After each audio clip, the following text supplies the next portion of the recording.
বাগেরহাটের চিতলমারীতে আল আমিন হোসেন হত্যাকাণ্ডে জড়িতদের গ্রেপ্তার এবং ফাঁসির দাবিতে মানববন্ধন অনুষ্ঠিত হয়েছে।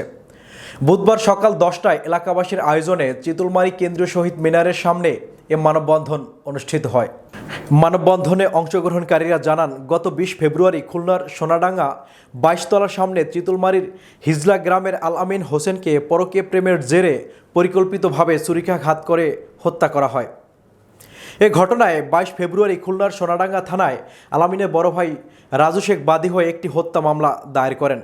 নির্মম এই হত্যাকাণ্ডে জড়িতদের গ্রেপ্তার পূর্বক ফাঁসির দাবিতে মানববন্ধনে বক্তব্য রাখেন নিহত আল আমিন হোসেনের বড় ভাই রাজু শেখ, চিতলমারী উপজেলা জাতীয়তাবাদী যুবদলের সদস্য সচিব আসাদুল ইসলাম আসাদ, ছাত্র প্রতিনিধি মোহাম্মদ হাসান শেখ, মুজাহিদুর রহমান প্রমুখ।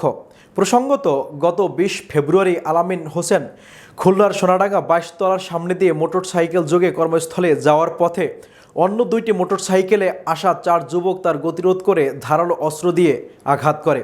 এ সময় মোটরসাইকেল থেকে পড়ে গেলে স্থানীয়রা তাকে উদ্ধার করে খুলনা মেডিকেল কলেজ হাসপাতালে ভর্তি করে। চিকিৎসাধীন অবস্থায় কিছু সময় পর তিনি মারা যান।